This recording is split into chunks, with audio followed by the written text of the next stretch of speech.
बहुत पुराने समय की बात है। एक गांव का आदमी था। वो अपने जीवन में हो चुके एक हादसे को भूल नहीं पा रहा था, तो उसने साधुओं के आश्रम में रहने का फ़ैसला किया। बट वहाँ पर भी वो अपनी पुरानी बुरी यादों को भूल नहीं पा रहा था। तो उसने साधुओं के मुखिया से जाके मिलने का फ़ैसला किया। बड़े साधु ने उसकी समस्या सुनी और उससे कहा कि इस समस्या का समाधान तुम्हें सबसे बड़े साधु देंगे, तुम उनके पास जाओ। तो वो गया बड़े साधु के पास। बड़े साधु पहाड़ी के ऊपर रहते थे। उन्होंने कहा कि तुम्हारी समस्या का समाधान वहाँ दूर गांव में है, तो तुम मेरे साथ चलो, पर साथ में ये पास में पड़ा हुआ बड़ा पत्थर अपने साथ ले लेना।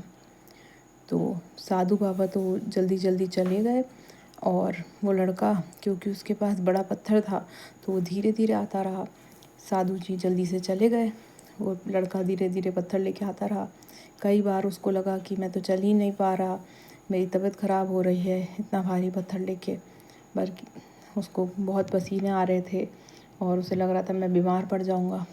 फिर भी वो कैसे तैसे धीरे धीरे करके बहुत देर में वहाँ पहुँच गया।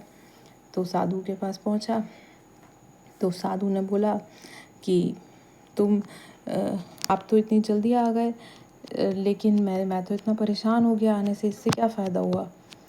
तो वो बोला, तो साधु बोले, मैंने तो तुमसे सिर्फ ये कहा था कि तुम ये पत्थर अपने साथ ले लो, ये नहीं कहा था कि कहाँ तक साथ ले लो।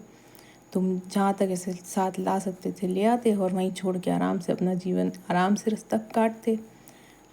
इसी तरीके से जिस तरीके से तुम अपना जीवन में अभी पुरानी यादों को लेके चलते जा रहे हो, तो तुम्हारे जीवन का बोझ ख़त्म ही नहीं हो रहा।